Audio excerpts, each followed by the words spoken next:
All right, so I'm gonna give you guys a little bit of a walkthrough on what I've learned about the new gun, and it's that it's a death machine first and foremost.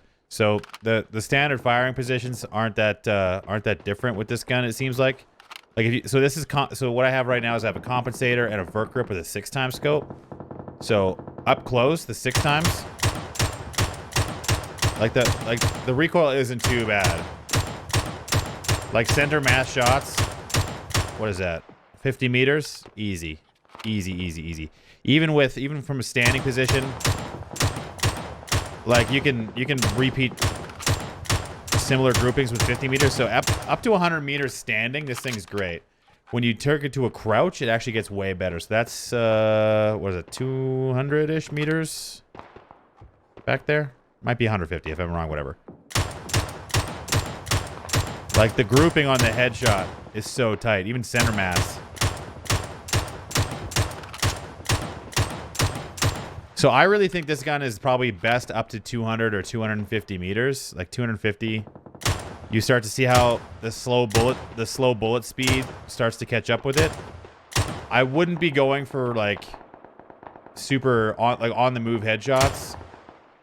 But at center mass, it's going to be roughly as effective, I would think, at 250 meters as a QBU is.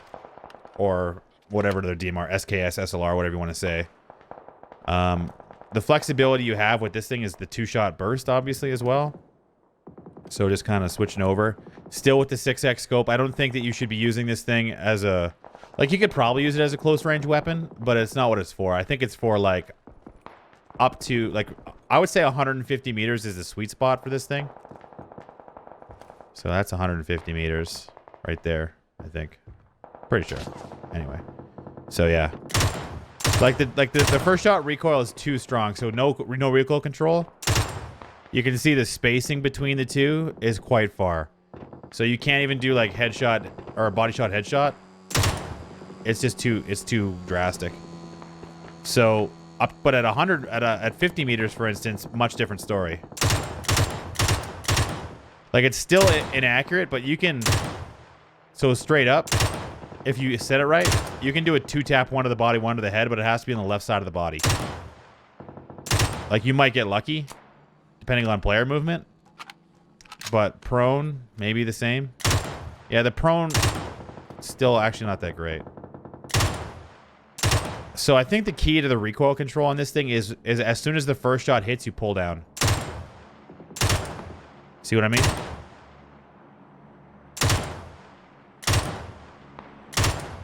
So that's at 100 meters. I think bursting beyond 100 meters at center mass is gonna leave you probably missing a lot of shots. But like if you switch to the single fire, you can do a lot more consistent damage. Like what I was noticing, I'll see if there's anyone kicking around in here. What I was noticing is I think the strength of this gun is going to come from your ability to out-aim your opponents. So like a skill style gun. Whereas you're giving up a lot of flexibility. You're giving up a lot of flexibility without the auto fire. But like, and even crouch.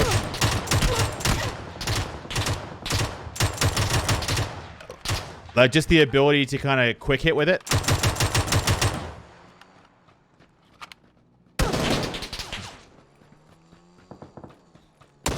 So whatever peaks you want to hit with it, like out in the open,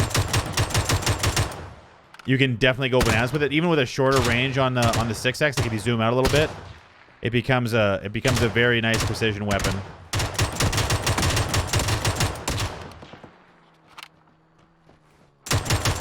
Even on the move, it's not that bad.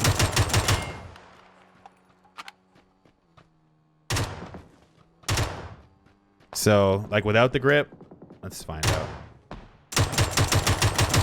Without the grip, it's actually pretty reasonable, at least at that close range. I'll back off a little bit. So like back here, you definitely have to slow it down or crouch.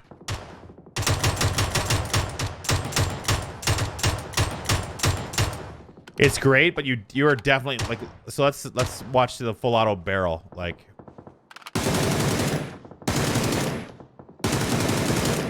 so the barrel's not bad. That's a fully kitted barrel, by the way. But like a naked mutant, or no grip rather. So we'll do no compensator as well.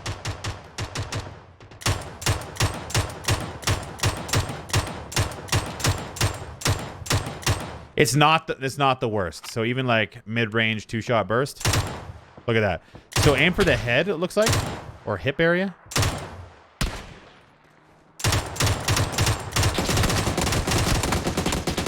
Yeah, you're definitely going to need a grip at the very least on it, I would say. Running low on bullets here. Thing. So let's try those tests again without any attachments. We're going to try this test again without any attachments. It's really loud over here, so it's going to be muted. So now this is without any attachments. It's a 6X in the extended scope. Again, 50 meters, single shot. Definitely noticeably more jump in the scope, but still very manageable from like a center. Like you're shooting relatively quickly through the burst. Burst definitely effective at center mass, but not 100% effective like it is with the grip and the attachment. And then probably the same thing at again, guys. There's just shooting everywhere, so I have to keep it muted. So at 100 meters. Like, you can definitely hit accurate shots, but you're spacing very similarly to what you would likely be doing with a fully kitted SKS almost, or a mini. Which, if you think about the fact that this is a 7.62 gun, the fact that you can put out that kind of damage at the speed of a mini or a QBU is kind of nutty. Especially at 100 meters. So at 150, which I think is back there. I'm sure you guys are all raging out about how bad I am at judging distances, but... still definitely manageable, but especially at the higher zoom level, you're going to really have to take a full, I would say half a second to reset. Like, you can control it, but the vert recoil is actually, like the recoil pattern, at least from my initial, is definitely up and to the right, seemingly fairly consistently, somewhat up and to the right. It does bounce the same height, I would say. So bang. Like, we'll wait for the Wacky Jackie video to come out, but like that's the difference between uncontrolled horizontal recoil. It's actually quite bad. So, but if you immediately, once you put the attachments on it, it becomes like an entirely different story, where you can really plink away. Okay, I get it, buddy. Thing, you can just go bananas with regular recoil control. But it's really good. And I mean, the training map itself is also a lot of fun. It's really noisy when there's more than 15 or 20 people.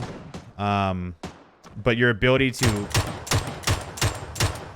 practice like legitimate game mechanics is really nice. Especially like barrel sprays, which I'm clearly awful at.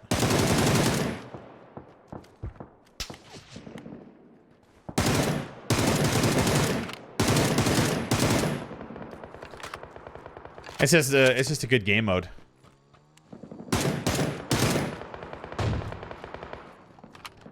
I could like when I'm not streaming now, I can guarantee you what I'll be doing is I'll be in this mode practicing my sprays. Because nothing's existed to this point that allowed me to just sit and practice my spray. Like, even as a veteran player, it's so important, especially since I've been traveling so much, to get good with sprays.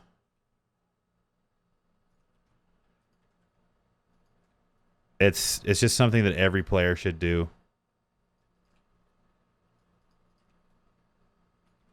Practicing dragging onto the head. It's a great mode. Like, this is going to make the competition. This is going to be a very good patch, I think, for a lot of people to just get a baseline handle. And honestly, like, people have asked me a lot, what do I think is the reason why the player base is declining? It could honestly be something as simple as this. Also notice that I'm running it like 110. I don't know, maybe network people can answer this, But the packets per second, is that the tick rate? Is that not what tick rate is? But yeah, this lack of a training mode, or now the addition of a training mode, could really help people with the frustration of a learning curve where they pick up a gun or they're trying to figure out how to play the game and they just can't do it. I don't know how you guys feel, but this type of stuff is exactly how you retain players. I mean, they've also added some new incentives to play daily as well as weekly, which is great, like a rolling set of daily and weekly rewards. And if they can put that into like a Fortnite model of constantly giving you new cosmetics to unlock through that system, they'll be fine. It's just a matter of getting up to the point where they can output the amount of content that people need. All right, so that's the training center, the Mark 47, and everything in a nutshell, my first thoughts. If you have any comments of your own, don't forget to leave one down below. I streamed all of this, and I'm recording right now on my Twitch channel at twitch.tv/wtfmoses, so come give me a follow over there. Follow me on Twitter at wtfmoses as well. Thank you guys for taking the time to watch this video, and until next time, I'll see you out there.